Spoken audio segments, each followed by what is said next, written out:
Good morning, I'm Milene Aguiar from Thornton International. Julian Thornton and I will be your host for today.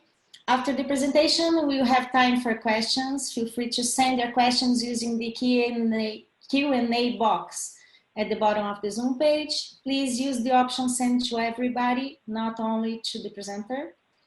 I'd like to welcome Joe and Zach, who will present the webinar today. Joe, Zach, feel free to introduce yourself and start whenever you want. Hey everyone, welcome. Good day to you all. Thanks for joining us today for this presentation titled Non-Revenue Water, Matching the Right Tool for the Right Job. I'm Zach Barkjohn, and I'm presenting this with my coworker and friend Joe Dreyer. As engineers at Sensus, a Xylem brand, we have the pleasure of working with a lot of water utilities here in North America, and a lot of that is dealing with how to use technology to mitigate non-revenue water. Joe, do you want to introduce yourself? Yeah, sure. Thanks, Zach. So I work in the water product management group within Sensus, the Xylem brand. And I'm an application engineer, so I have the pleasure of working with customers to do case studies with some of our newest technologies and solutions. And so in coming up with this presentation today, Zach and I had a lot of back and forth about all the different tools in the toolbox and how to apply them in a methodology that's appropriate for solving non-revenue water. And so that's a little bit about me. I'm going to turn it back over to Zach to get us started on the presentation today. Thanks, Zach. Sure, I'm just going to get control from Mulaney here. There we go. So I'm actually going to stop my video until the end so I don't get too distracted. So before I get started, I want to tell you a short story. The year was 1857. It was a few years before the American Civil War began. The SS Central America, a side-wheeled steamer carrying roughly 600 on their way back east with their fortunes made in the California gold rush, a fortune that included 30,000 pounds of gold. En route from Panama to New York, the SS Central America found itself thrashed by a hurricane off the coast of the Carolinas. And after a couple days of struggling to survive, the ship sank, taking the majority of its passengers, crew, and the gold to the ocean floor. Only 125 people survived. It's considered one of the greatest maritime disasters in American history and contributed to the financial panic of 1857. And the ship lay untouched for over 100 years.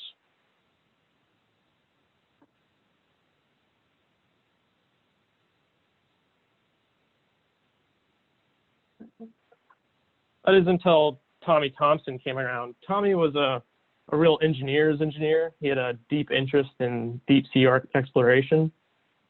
Right out of school in the 1970s, he began working with treasure hunters in the Caribbean. These treasure hunting operations, they were very simple, using scuba divers to search areas of the shallow reefs and sandbars. But the problem with this approach is that many of the ships had sank in the Caribbean. So you'd be uncertain if the debris found was related to the ship you sought. These wrecks would have been shallow enough to recover, so the treasure might have already been gone by other past treasure hunters. And further at this depth, the storms and currents could break up and move the wreckage, depositing them under many feet of sand.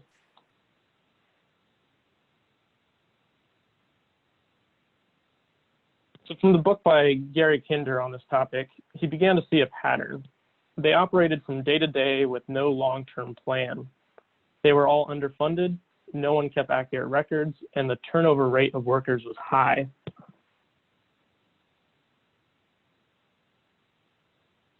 So Tommy began to approach treasure hunting in a more systematic way. He realized that in order to be successful, he needed to hedge his financial risk.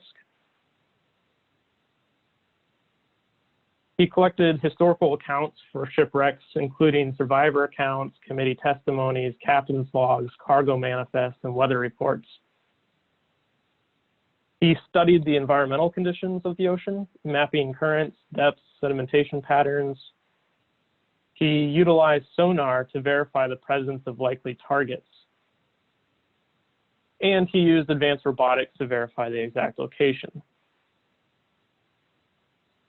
And after 5+ years of work, he located the SS Central America and recovered 1,000 pounds of gold.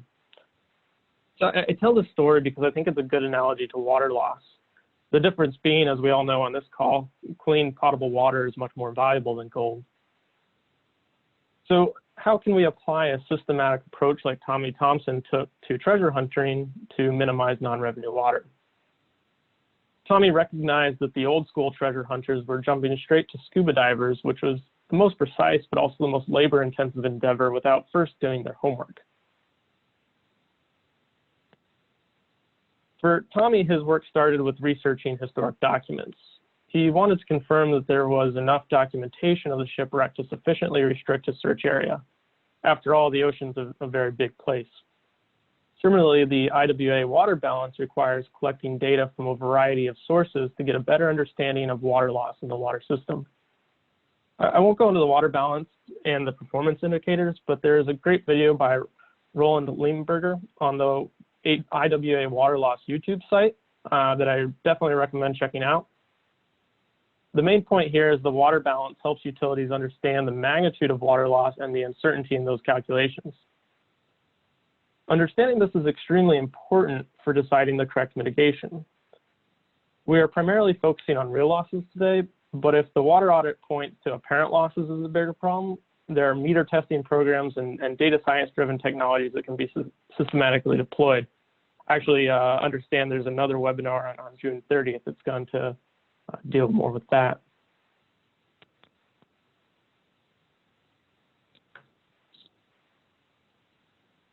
So focusing on real losses, the optimal level of leakage is non-zero. Tommy was looking for ships with enough documentation that he could narrow his search area to a reasonable size. With this criteria met, he looked for ships that had records of valuables being transported. It was through these two criteria that Tommy and his team began focusing on the SS Central America. This is just another way Tommy was mitigating his financial risk. He wanted to make sure that the juice was worth the squeeze. Similarly, the economic level of leakage is a tool we can use to determine what level of leakage is worth achieving system-wide. For more information on the economic level leakage, I suggest another webinar posted on the YouTube page for the IWA water loss by Mr. Jalali.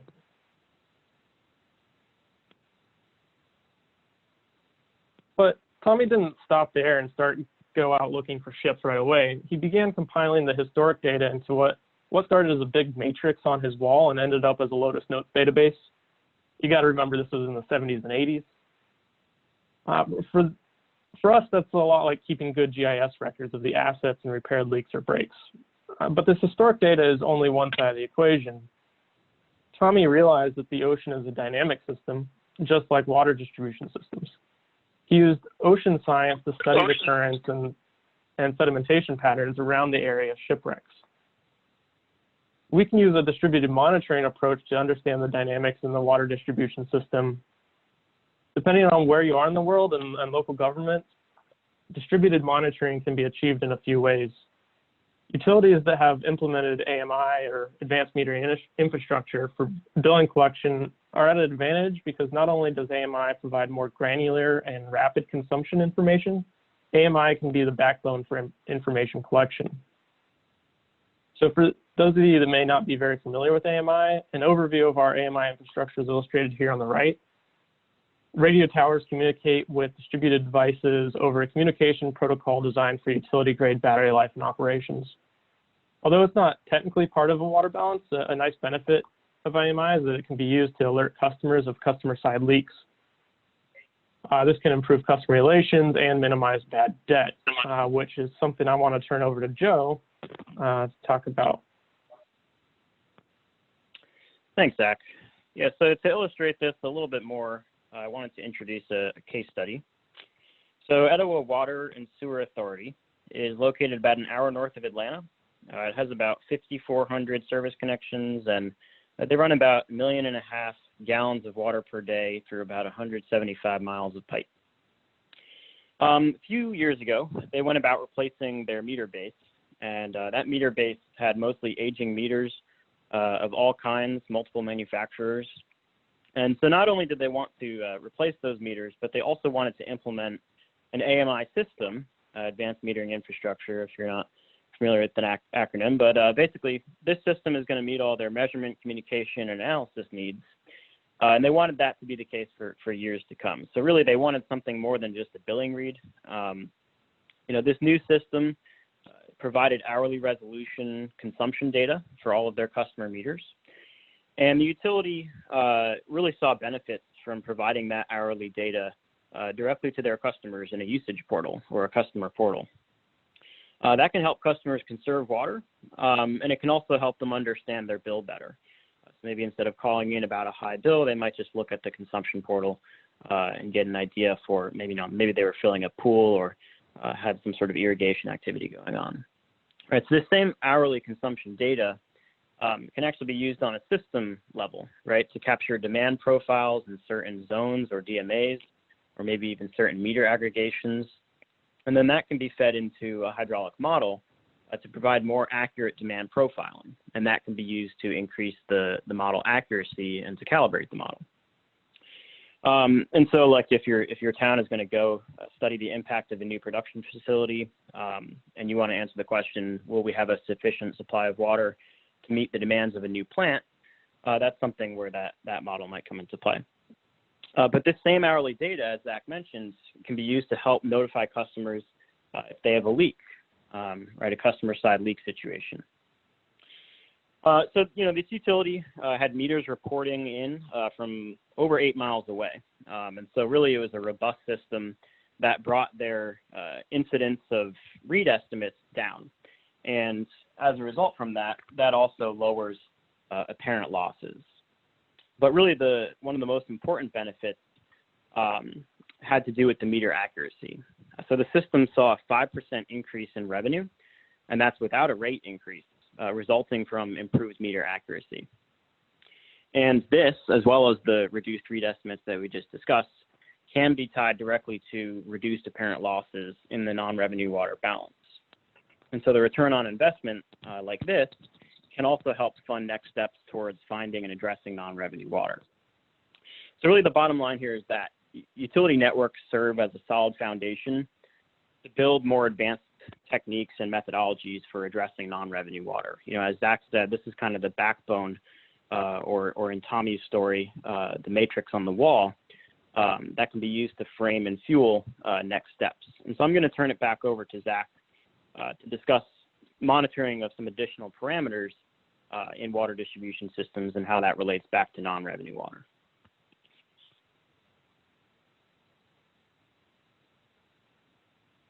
Let's see, slide advance.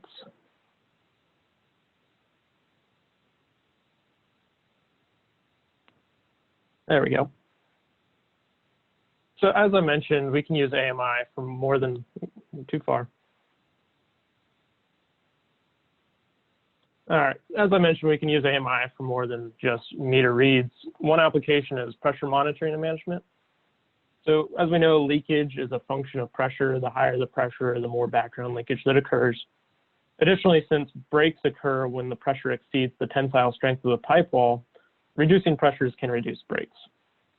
So it comes to stand that the lower we can keep pressures, the less water loss we'll have. But, and this is a big but, there is a limit to this. If we go too low, we can see an increase in customer complaints for low water pressure, or even worse, create an environment where back pressures can induce contaminants. It's because of these concerns that monitoring is an important component of pressure management. Fortunately, battery-operated devices such as smart meters with integrated pressure sensors can be deployed cost-effectively to monitor the entire system. I'll talk about sensor density in a little bit, but at a minimum, monitoring at the lowest and highest elevations per zone is crucial to pressure management. Back to you, Joe. All right, so for our next case study here to talk about the topic of distributed monitoring, I want to take you out to Washington State, where the city of Walla Walla is leveraging a utility AMI system for pressure monitoring and even pressure management. So this utility has about 10,000 service connections. You can see on the map there the rough extent of the system. And it also has 4 pressure zones that kind of cascade across the system. The northeast point there is going to be the highest elevation, and the southwest point is the lowest elevation. So they kind of have these 4 main pressure zones. A lot of elevation change, and as a result, they have 25 pressure reducing valve stations, or PRVs, and those regulate the pressure in each of the zones. And so previously they didn't have pressure monitoring past the point of production, but they wanted to use the same system they're using for metering to put in place a pressure monitoring system. And they settled on using a residential water meter that has an integrated pressure sensor, as well as the sensor smart gateway interface that Zach introduced on the last slide there. And what they did was they created a monitoring plan that consisted of about 100 points around the system, and they got pretty strategic about it. So like Zach said, choosing the highest and lowest elevation in each zone. They also wanted to place these sensors at critical assets. We talked about the PRVs being unmonitored. And they also wanted to place some of these sensors at the largest services, so critical customers, depending on your system. That could be 4 inches, 6 inches, or higher for a service connection. And so just to give you an example of what some of these installations look like, on the screen there in the top left, you can see an installation of a pressure transducer into the test port of a meter. So that could be like a critical customer, like a hospital. And then on the right, you can see a pressure reducing valve station. And the transducer typically goes into existing ports upstream and downstream of the valve. So maybe there was a manual gauge there before. They would keep the manual gauge, plumb in a pressure transducer, and connect that up to a gateway. And then lower left, you can see the residential water meter. There's really a lot of convenience for them in installing those because it's just a meter swap out. Yeah, just to recap a little bit, we're talking about Walla Walla, Washington, and how they're creating a pressure monitoring plan and installing pressure monitoring points throughout the system. So now that we've placed some of these devices out there, we have a problem. And the problem is we have all this data, and what do we do with it? And so in this case, the data was flowing into an analytics application that helps the utility group the devices, trend out the pressures, set up alarms and alerts, for instance, a high threshold or a low threshold, and also to map all of that out through a map interface. And so right off the bat, through that application, what they discovered is that in the 4th pressure zone, they had a lot more variance on a day-to-day basis than they would have expected. And the pressures were also higher than they would have expected. And so as Zach mentioned in the previous explanation there, if you have higher pressure, that's going to lead to a higher rate of real loss. It's simply a simple equation of higher pressure and more flow through an orifice. And so, this large variance in pressure and the fact that it's repeating, that can also add fatigue stress to assets, which can increase the likelihood of failure. So with that, they had a few weeks of data there, and they knew that they had some room for pressure stabilization and pressure reduction. And those are 2 methods that the AWWA M36 manual specifically cites as being very effective to mitigate real loss and leakage. So what's that big dip in pressure data that we see there? Well, that was actually due to one of the pressure reducing valves failing. And it failed in the closed position. And what that did was it resulted in an entire area of the system losing pressure. And the tank levels actually didn't show any large drops that you might see with something like a pipe burst. And the SCADA room, had pretty normal indicators, no flags coming up. But nonetheless, this pressure drop was visible from the AMI monitoring system, and they resolved the issue within a few hours after detecting it. And so after that, utility adjusted the PRV set points, and not sure if we can see it on the plot there. Yeah, have to go sorry, I keep losing control of the screen. Oh, there we go. So if you look in the plot there, there's a little bit of a area on the right where it says pressure management, and there's kind of a red indicator for the stabilization area. And so really what the utility did there was they adjusted the PRV set points, which smoothed out and lowered the pressure. And they're currently assessing how they can make similar changes in other areas of the system. And they're also exploring how they can set up DMAs to better quantify the real loss reduction from pressure management. I think the bottom line here is how can you confidently go about pressure management without having extensive near real-time monitoring? For their case, they're seeing pressures that change hour by hour, and they're seeing large variance within a zone. And so really for this customer, at least, the pressure monitoring was really key in their approach to pressure management. And for this utility, pressure management is really one of the best ways for them to go about lowering real loss as a first broad step. So I'm going to turn it back over to Zach to talk a little bit more about DMAs and how we can use that as a tool for addressing non-revenue water. Thanks, Joe. So in his quest for sunken treasure, Thompson distilled all the historic and environmental data into a Bayesian search grid. This is not dissimilar from the concept of district meters, metered areas, or DMAs. DMA segment the network into more manageable areas or zones. With AMI in place, you can perform the water balance at a more granular level, temporally and spatially. This allows us to focus more precise technology only where it is needed and then quantify the effectiveness.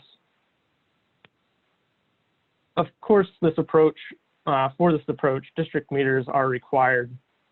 Traditionally, DMAs are sized to roughly 1,000 to 3,000 service connections, but this can be difficult to implement for a lot of utilities, so we shouldn't let perfect get in the way of better. We can create DMAs in particularly critical or troubled areas, or use the natural network topology to minimize equipment.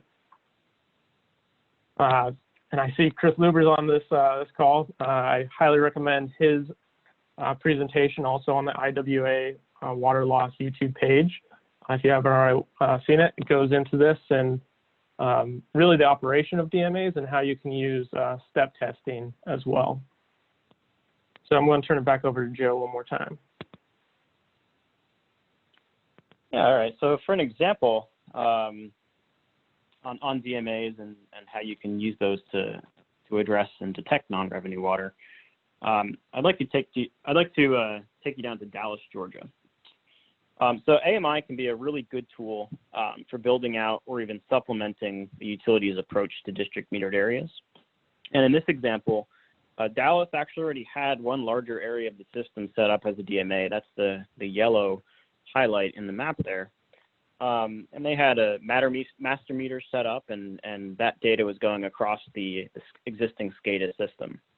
But there were some smaller DMAs on the outskirts of the service area that did require a solution, and it needed to be cost effective and easy to implement. And so for that, they turned to the AMI system, and what they did was they connected the master meters feeding those smaller areas to the AMI system using a radio transmitter. And but what they detected in one specific area, and Zach, you can just go to the next slide there. And so really what they detected in one specific zone was a discrepancy, right? So the higher time resolution data really can make a difference when it comes to DMAs. Instead of doing water balances on a monthly time scale, you can bring that down to a week or a day or even a few hours. And in this example, what Dallas found for one of their DMAs was that over a period of 48 hours, they saw an inflow volume of about 105,000 gallons and an outflow volume or consumption of about 57,000 gallons. And so there was actually a 50,000 gallon discrepancy, and that was a very large departure from previous behavior within this DMA. And so, this could be due to unauthorized consumption or a growing leak or a break. They went ahead and dispatched a crew, and they did find and repair a leak. Then they validated after that was done that the inflow and outflow were again much closer. So looking on that on the plot there, you can see the large discrepancy between production and consumption, and you can see that come back down where the green circle is placed. And so really in a nutshell, DMAs are a great tool to subdivide the system and get a better picture of the losses in any one area. And AMI is a really great tool to bring back that data to do water balances on smaller timescales. And when you find higher losses, then it's time to get more targeted in your tools and your methods for specific areas. So if we think back to the treasure hunting and the probability map, DMAs are kind of like your probability of discovering an issue and then bringing out a sonar mapping to actually highlight specific area and dive deeper. So for that, I'm going to turn it back to Zach to talk about some more advanced technologies here. As Joe said, once Tommy and his team had their search grid of the likelihood of a wreck of the SS Central America, they employed a more precise technology, in their case, Sidescan Sonar. Sonar would tell them of the anomalies on the ocean floor that might be a wreck. This is analogous to more precise monitoring equipment used in water distribution. These technologies include acoustic loggers, such as hydrophones, which sit in the water column, or accelerometers, which sit external to the pipe. These are great technologies for monitoring for growing leaks. Transient pressure sensors are ideal for monitoring for breaks or bursts. This is especially important for public relations, if not for controlling water loss. Additionally, transient pressure monitors can help identify transient loading, which can reduce the asset life. These technologies are best suited for permanently deploying in the most critical areas, such as the central business district or areas with repeat failure. Alternatively, these technologies are useful for deploying in lift and shift scenarios when when a single DMA shows increasing leakage. Another technique is the step test, which again, Chris Luber goes over very well, but involves closing valves and registering flows at the district meter to focus in on the leak. Finally, we must balance sensor cost and efficacy.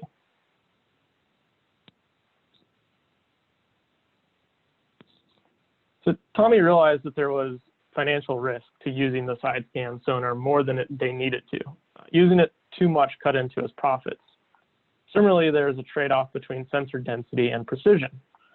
The more sensors provided, the more information, but it also costs more.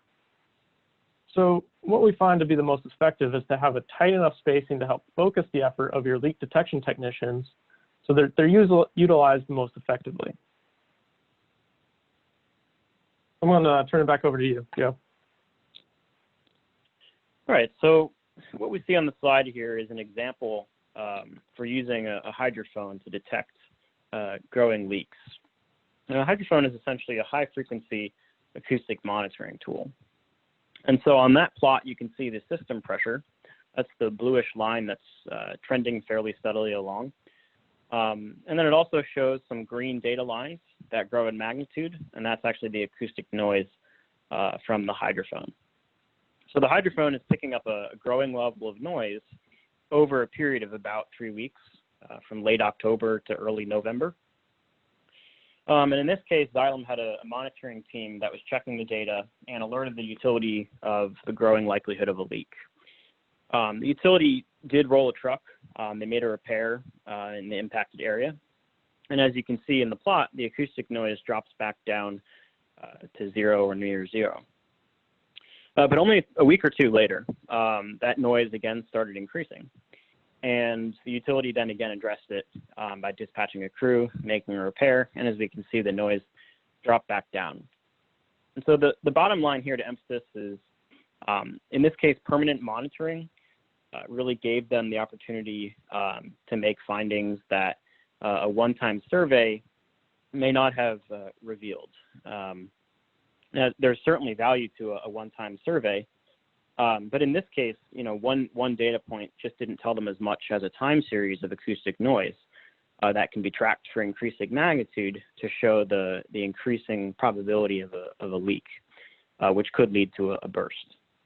And it's really quite similar, I think, to the pressure monitoring case, where a one-time gauge measurement does provide valuable data, but it's not nearly as valuable as ongoing monitoring in near real time to show how the behavior really changes, in temporally and spatially.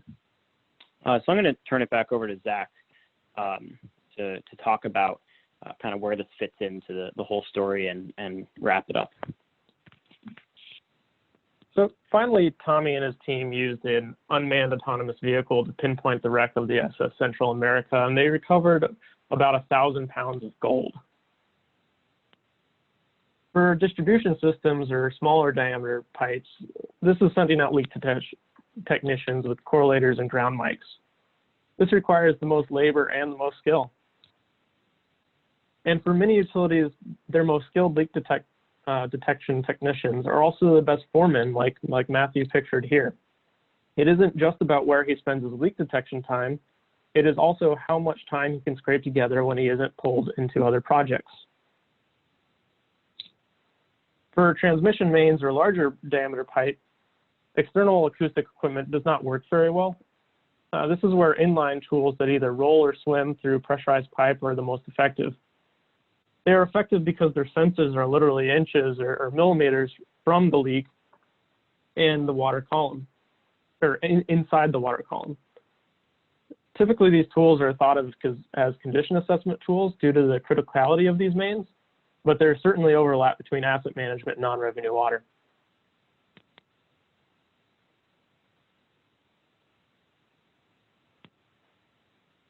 So reading The Ship of Gold in the Deep Blue Sea by Gary Kinder, I was struck by this passage. The secret to working in the deep ocean was not in the technology, where everyone else had been looking. Most of the technological pieces were there. They just hadn't been put together properly. The secret was in the concept behind the system and in the interrelation of all the subsystems. This quote made me think of the systematic approach to water loss. Starting with a broad and historic view of the system with the water balance, understanding the system hydraulics and improving the data set with advanced metering infrastructure and SCADA, monitoring and managing pressure, deploying more precise sensors when and where needed, and finally deploying the most labor-intensive and precise tools to pinpoint leakage.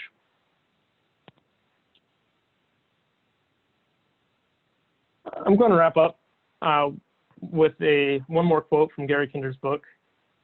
Tommy wrote down 2 questions. This was in the 1970s. By the year 2000, what kind of technology will be available to find and recover historic wooden ships lost in the deep ocean? And what prevents us from doing that at a reasonable cost right now? So it's now the year 2020. The technology is out there for us to address water loss. What's keeping us from doing that today? So before I take questions, I do want to recommend the book we've been quoting throughout and using as an analogy, Ship of Gold in the Deep Blue Sea by Gary Kinder. We have no connections to the book, but as water engineers, we thought it was fascinating and we thought it made for a good analogy. Joe, any final comments before we take questions? I think, this just highlights as that last quote stated there, how the method of combining and applying different technologies and different tools in a cascading order can really make all the difference in detecting, addressing, and mitigating non-revenue water, and specifically in some of the case studies we talked about today, real loss. And so really it just comes down to matching the right tool to the right job and combining the technologies and tools in the right way. So thanks everyone for hearing our presentation, and I think we'd be delighted to take some questions now and have some discussion.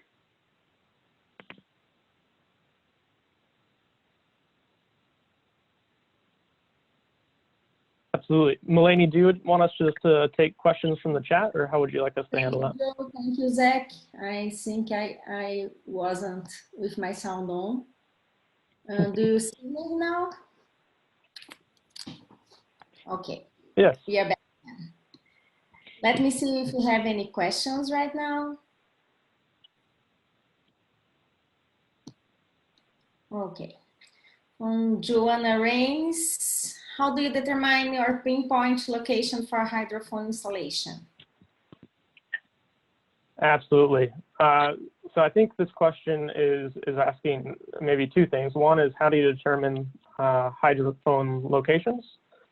And then the second piece of this, if I'm understanding it correctly, is how do you determine the location of a leak from that data? So going after the determining the locations for hydrophone placement, This is a trade-off. There is no perfect answer here. The more dense you have your hydrophones, the more leaks you'll be able to see, the finer precision you'll have. But typically, we kind of a rule of thumb is about 500 meters apart. And if you're going into plastic pipe or larger diameter pipe, you might need to increase that spacing a little bit. As far as determining the location of a leak, that's really going to depend on a couple things. One is the leak has to be heard, and you have to have a really good acoustic signal picked up by multiple hydrophones. Now, if it is picked up by multiple hydrophones, we can use cross-correlation, very similar to you would the technology used in correlators, to tell you with a certain amount of accuracy where that leak is. Now, even with that, we always recommend using your ground mics and your correlators to verify. However, if the leak is only picked up by one hydrophone, you're not necessarily going to be able to pinpoint. You're just going to know it's somewhere within that hydrophone range. But that still gives you a much tighter search area than you would have necessarily before. So if you're only having to search 500 meters away from the hydrophone, that is a much quicker and much more targeted approach than necessarily surveying your whole system. Okay. We've got one from Steven Batak, I think. Do you use machine learning to aid in detecting low frequency leaks or leak that occur in lower pressures? Yeah, I believe there are some tools out there that assist in going through that data. So our technology, what it's doing is, since so much data is coming in, especially when you have a large swath of monitoring stations out in your system, it's just too much for any one person or a team of people to go through manually. So you have to employ computational techniques like machine learning and AI in order to flag which ones are of concern. But what we find is that we don't think computers are going to totally take over for engineers. It's going to be a combination, and that's our approach. Is we use the data that's being flagged by computers as doing the heavy lifting, and then we always make sure we have analysts reviewing what they find to make sure that we're really chasing the stuff we should be chasing. Good question. Yeah, thank you. From Ian Rogers, intermittent supplies can impact on the accuracy of customer meters. What type of customer meter do you recommend for intermittent supply scenarios? Ian Rogers is Joe, do you have an answer for this? Ian Rogers is a coworker of ours. I think he's given us a hard time. Yeah. Yeah, I mean, it's a really good question. And to be honest, most of my personal experience is limited to North America, where we don't really run into a lot of intermittent supply.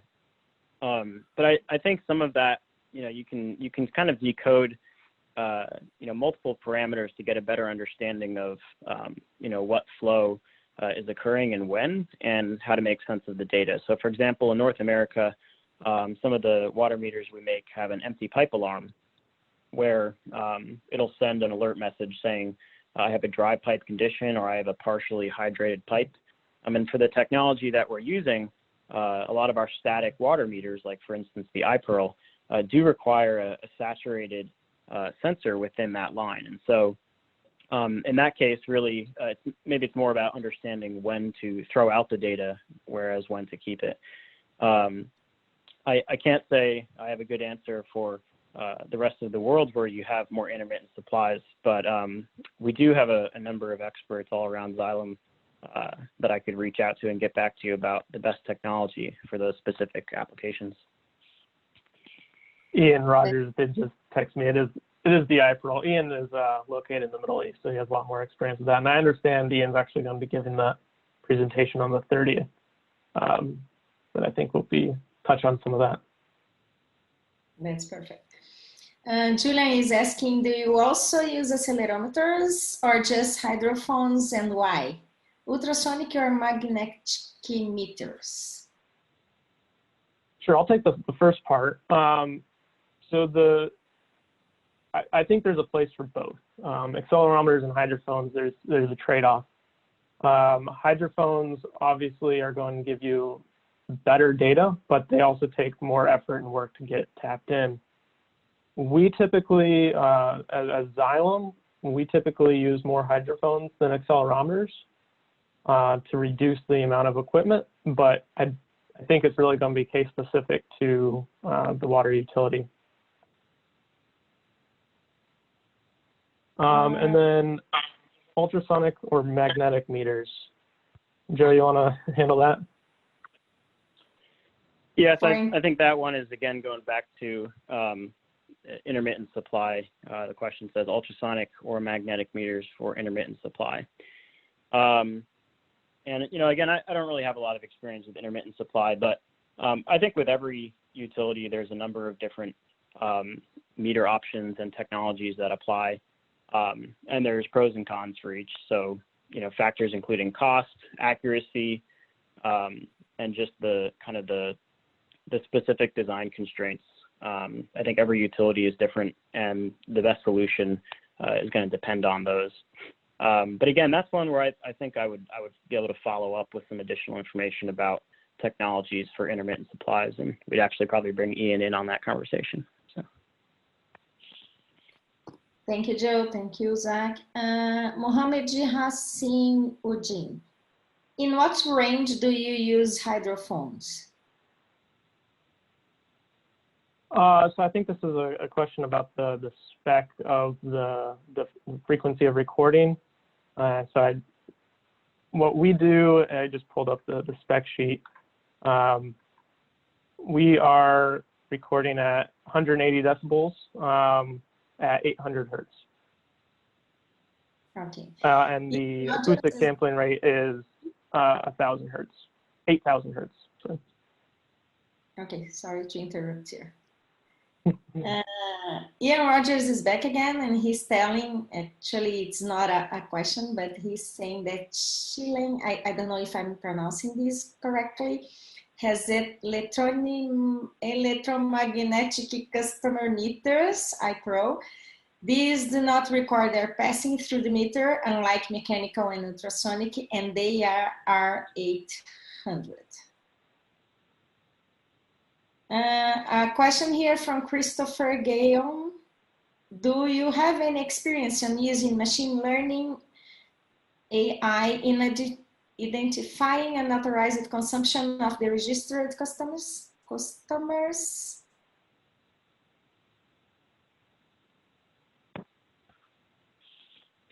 Yeah, definitely. So there's actually another Xylem brand that I'd like to highlight as we go about answering this question.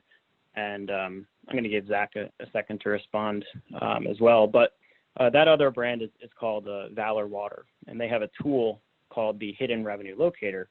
And what that tool does is it applies advanced analysis techniques and basically algorithms that search for anomalies in the meter data over certain periods of time, whether that's a month or a year or 5 years. It really depends on the resolution of the data and the time series that are available.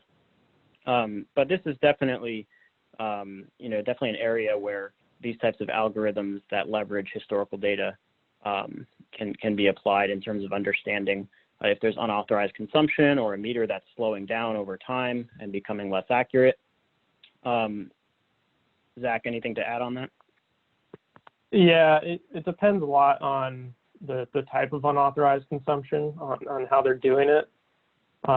Meter tampering is one where the type of meter you have in place, there's a lot of meters out in the market now that can alert on that. Also the analytic tools that Joe was mentioning. But it becomes much harder if they, say, bypass the meter or make an illegal tap. That's where things like having DMAs are really helpful, and pressure monitoring. We had a case where we were seeing, we were doing pressure monitoring, and we were seeing big drops in the pressure, and we thought somebody was stealing water. Well, it turned out that somebody was taking water out of a hydrant, but it was known by the utility, just not by the department we were working with. There wasn't communication across, but yeah, the unauthorized consumption is a very tough one to handle, and it really depends on what type of unauthorized consumption is occurring. So the solution might be a multi-pronged approach. Yeah, and just to add to that a little bit, there is, definitely some trends you can observe just from data from a DMA, as Zach mentioned. For instance, if you're seeing a large spike in consumption, or rather production, but you don't see that corresponding pattern in the consumption data, kind of like the example we looked at down in Dallas, Georgia in the slides today, that could definitely be indicative of unauthorized usage. And the other thing that you can do is look at if changes in non-revenue water are correlated with pressure changes in the system, which can give you a sense for is this water that's occurring due to real losses, background leakage, or is this loss that's occurring due to unauthorized consumption? Another thing Zach highlighted that I think is really key here is integrating additional data points like consumption tampering alarms. So for instance, we have a customer up in Pennsylvania, and on their meters, they have basically a tilt switch. So if the meter is rotated to a certain extent or tampered with, it sends an alarm. And we've literally plotted out the data and looked at where this tilt switch occurs at a certain timestamp and where the consumption drops off. And the utility is now using that in order to help them address tampering and unauthorized usage. So there's definitely a number of different data points and data streams that can help answer the question, but hopefully that answered your inquiry there. Thank you. From Niananso Ekanin. Is there a rule of thumb for the estimation of investment required for non-revenue water management depending on the size of the network? I'll take that one. If there is a rule of thumb, I'm not aware of it. I would highly recommend the video on this YouTube or page from the IWA on the economic level of loss, because I think what it comes down to is how valuable is that water you're losing. If you're in a place that is very abundant water resources and treatment costs are low, and the disruption to your community is low due to water loss, then you may not necessarily want to go down the road of investing a lot into non-revenue water. I think that is going. I think there are going to be very few cases where there is zero level of investment needed. I think we all probably can get after that low-hanging fruit, but calculating that economic level of loss is a really good starting point to make sure that you are spending your money wisely, because as we all know, every dollar we spend for non-revenue water is a dollar that's has to come out of somewhere else, and especially in the United States, where utilities are mainly owned by municipalities or county governments. That might be a dollar that's not going to street repair or education. Yeah, and just to add to that, I think that the cascading methods of tools and technologies that we discussed today, and using the kind of the pyramid approach and starting from broad monitoring towards more targeted action, can kind of help drive and fund more targeted technologies as you go forward in mitigating and addressing non-revenue water. Like for instance, one case study we talked about today was Walla Walla, Washington, and for them, they have a pretty low production cost of water.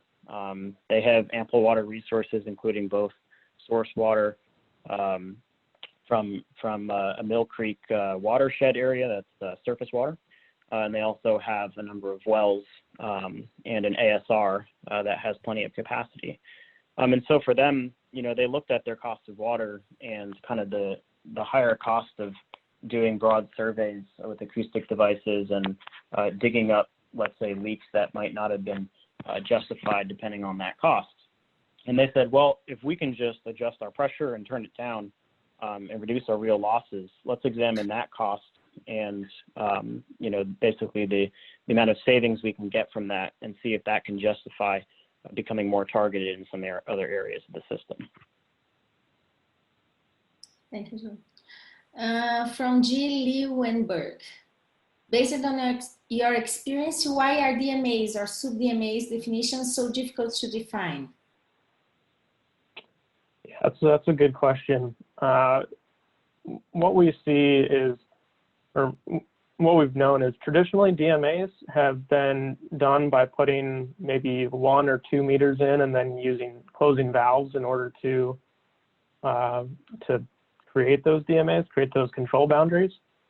But what we've learned over the years is that can be really dangerous because it's changing the hydraulics of your network. This is especially important in regards to water quality. It can be creating dead ends, increasing water age. And as a water utility, yeah, we're concerned about water loss, but most water utilities are even more concerned about providing safe, clean drinking water to their customers. So that's one of the difficult parts. And so finding areas that we can either minimize the amount of hardware we have to put in or minimize the amount of disruption to the network is difficult. But that's why I said during the presentation, let's not let best get in the way of better. I think that we can start off with so this concept of DMZs or district metered zones, or kind of think of it as a large DMA. This can be a useful tool. Maybe you're not going to get quite the resolution. You're not going to be able to find quite the number of things you can with a smaller DMA, but you can still get some good insight on how that half of the network or that quarter of the network is performing. So that's where the network topology comes in. Joe, you got anything to say about that? Yeah, I think, again, every utility is different. I've worked with some utilities where the design of the network is very branchy. And just by adding a single insertion meter on a certain leg, where they also had a PRV in place, they can create a DMA. And it's as simple as that. Other utilities, they have a lot of looping and redundancies. As Zach mentioned, they need to turn valves and isolate areas, which generates a lot of additional risk. We've seen utilities that close off 5 out of 6 valves, and then the valve that's left has a PRV on it and it fails, and all of a sudden that area is without service. And so, I think it depends on the utility, but I think that there is a plan for DMAs for each utility, and the first place to start is just an overall water balance for the whole system, just to quantify what are the losses that we're seeing and which areas are those losses occurring.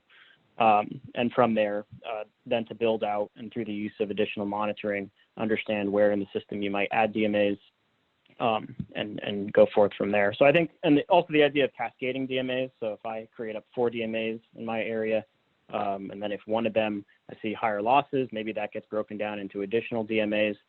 I think that can be appropriate as well. There isn't necessarily a need to have every 100 meters in the system built into a DMA, but rather to apply the DMAs where we think the highest issues are occurring.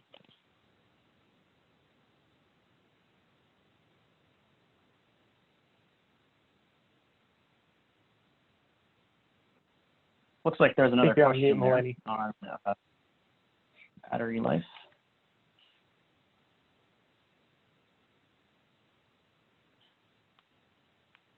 Looks like Melanie. Right, so Joe, you want to just take that question? Yeah, sure. So the question is, what is the data resolution used for the sensors? Is it straight away affecting the battery life, and how frequently is maintenance required? So we discussed a number of different technologies in the webinar today, but just to point back to one specific one to provide an example, we talked about the Smart Gateway Sensor Interface, which is what we're using to bring pressure data from pressure transducers back over the AMI network.